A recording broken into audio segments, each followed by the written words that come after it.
Hi there, nice to meet you. My name is Vella, and I'll be your personal tour guide for the trip. The views of these spectacular mountains are beautiful down here, but wait until you see them from the air. I'm ready to get started whenever you are.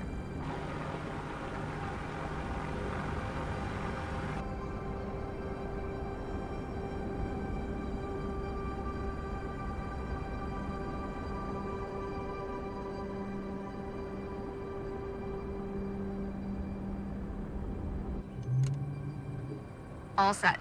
Here we go. Once you've finished taking off, I'll guide you to all the best spots.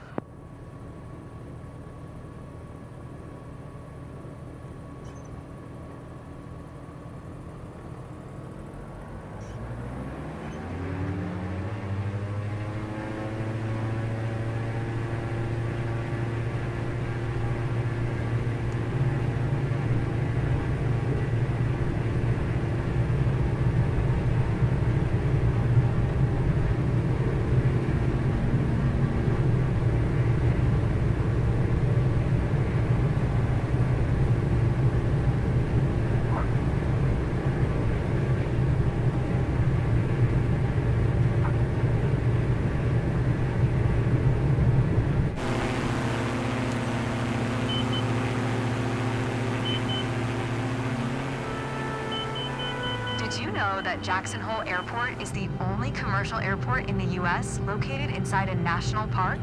Since the National Park Service successfully opposed a plan to extend the runway, the airport has some fairly unique flight restrictions due to the short runway, high altitude, and noise limitations.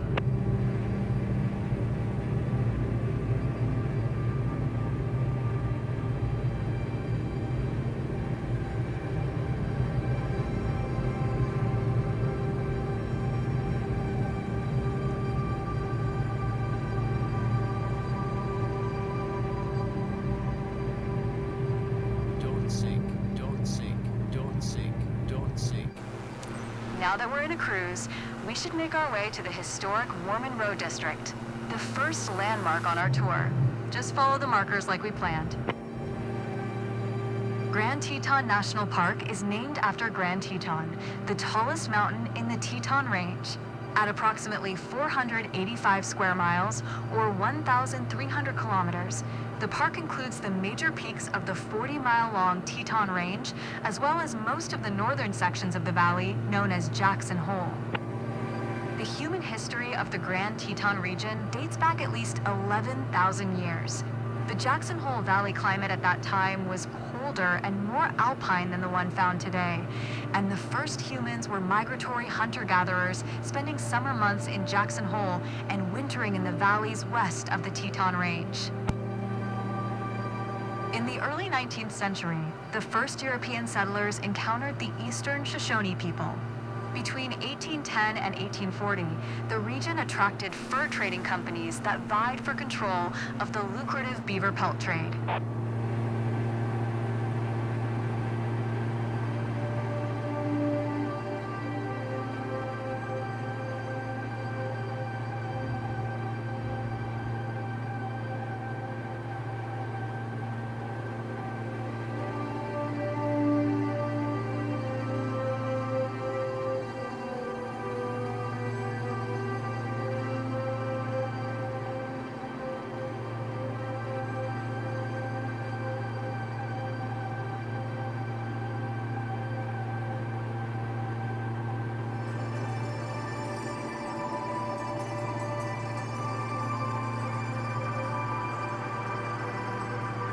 The United States government dispatched the first expeditions to the area in the mid-19th century, and Mormon homesteaders began arriving in the 1890s from Idaho, creating a community called Gros-Ventre, with a total of 27 homesteads. Ahead of you, you'll see the T.A. Moulton Barn. The barn is all that remains of the homestead built by Thomas Alma Moulton and his sons between about 1912 and 1945. It sits west of the road, known as Mormon Row, in an area called Antelope Flats.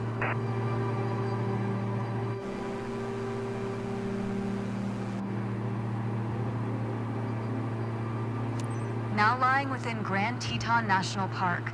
The property with the barn was one of the last parcels sold to the National Park Service by the Moulton family. Often photographed, the barn with the Teton Range in the background has become an iconic symbol of the area. Speaking of which, feel free to take some photos along the journey. With views like these, they're sure to be breathtaking.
It may look calm and innocuous today, but this valley has experienced Pleistocene Ice Age glaciers advancing across it many times. Each time the glaciers melted, a raging torrent of meltwater flowed across the valley floor. The powerful flow carved terraces that step down to the modern Snake River, our visual guide for this leg of the tour. Running parallel to Snake River is US Route 191, which connects many national parks as it runs north-south. Following it north would bring us straight to Yellowstone National Park, famed for its geysers and bison herds. Although, of course, for us, we could just fly there.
Snake River enters the park from the north and flows initially into Jackson Lake before winding through the valley floor, carrying snowmelt from the mountains westward towards the Pacific Ocean. Many species of wildlife use the river, from the browsing moose to the industrious beaver. Snake River once hosted some of the largest North American runs of salmon and other anadromous fish who migrate up the river from the sea to spawn. For thousands of years, salmon fishing has played a central role in the culture and diet of indigenous peoples. The Shoshone and Nez Perce were the largest of several tribes that lived along the river by the turn of the 19th century. In 1805, while searching for a route from the eastern U.S. to the Pacific, Lewis and Clark became the first non-natives to see the river.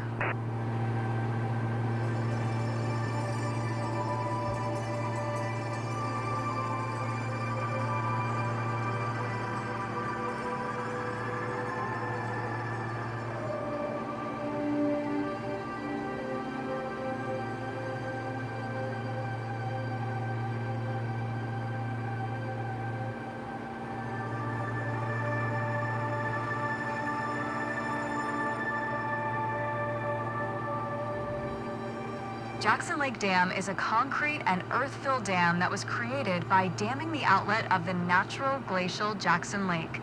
The additional water height created a storage pool for the Minidoka project, which provides irrigation water from the Snake River for farmlands in Idaho.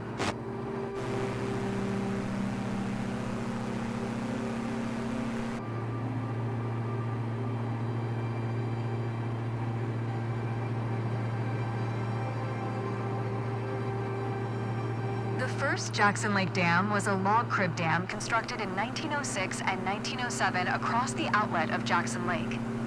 That dam raised the lake level by 22 feet, but it failed in 1910. The current concrete and earthen dam was constructed in stages between 1911 and 1916, raising the maximum lake level to 30 feet above the lake's natural elevation and giving us the Jackson Lake we see today.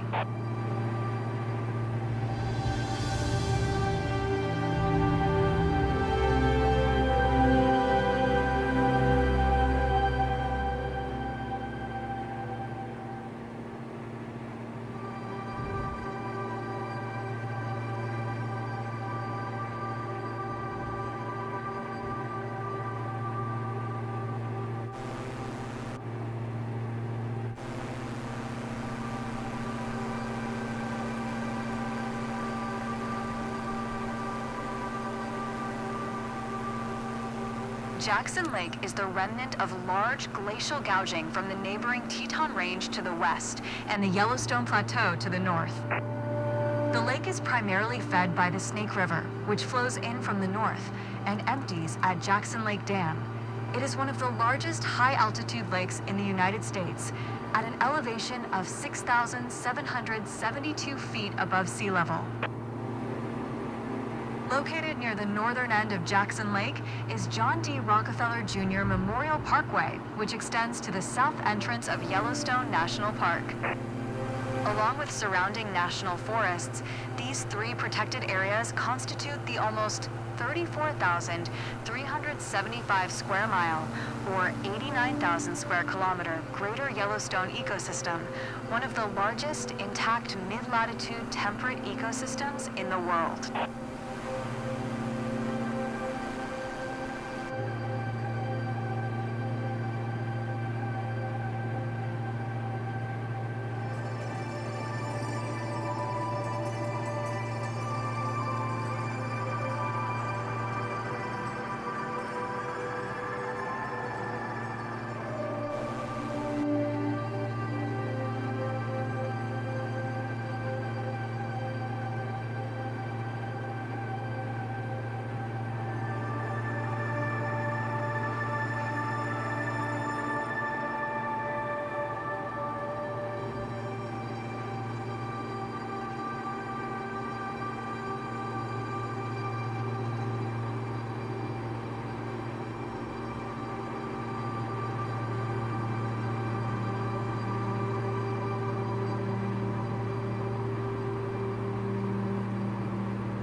Now we'll pass into Moran Canyon, bringing us into the heart of the Teton Range. The bay and canyon are named after Mount Moran, itself named for Thomas Moran, an American Western frontier landscape artist.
Canyon was formed by glaciers.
The Moran Creek confluence is the location where the north and south forks of Moran Creek merge to form the larger creek running through Moran Canyon. Creeks like these are fed by rainfall from the surrounding mountains, melting snowpack, and the high-altitude alpine lakes scattered along the range.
We are now near the western edge of Grand Teton National Park.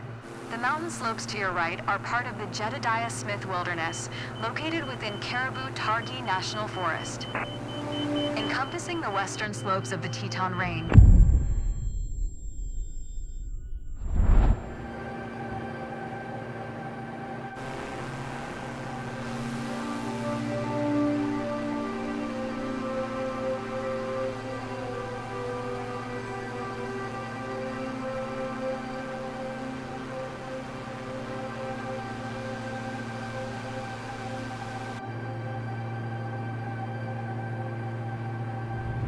Like most smaller lakes in the area, Lake Solitude was formed by glacial action that carved out the valley and left a moraine behind, acting as a dam to retain the lake's water. Though covered in snow and ice for much of the year, the lake does contain fish, and adventurous hikers can occasionally be seen going for a swim.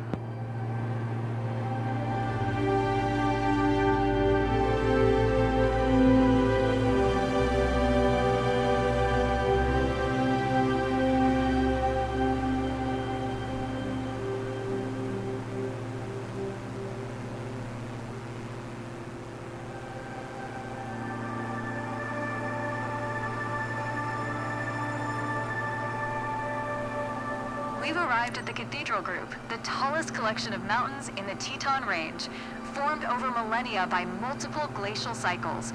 These are classic alpine peaks with distinctive pyramidal summits. Half of the remaining dozen glaciers in the Teton Range are located in this cluster of high peaks, including the largest, Teton Glacier, located on the north face of Grand Teton.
think we've climbed a bit too high.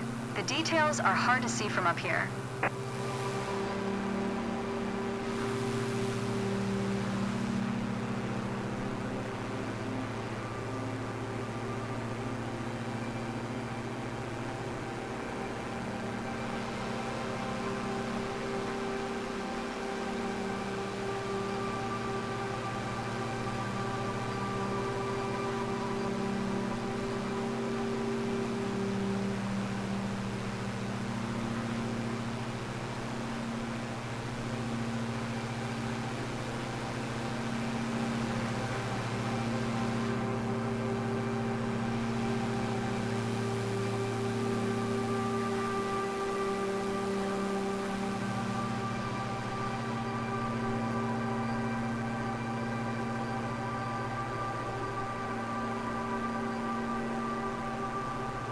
Grand Teton is the highest mountain of the group at 13,770 feet in height, rising more than 7,000 feet above our starting point at Jackson Hole. The Cathedral Group is separated from other tall peaks of the range by the Cascade Canyon to the north and Avalanche Canyon to the south.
This brings us to the end of our tour. I hope you've enjoyed the incredible sights of Grand Teton National Park during our journey and have learned a few things about its natural and human history. Feel free to keep exploring the area if there's something that catches your eye. It's always a joy to fly in this park.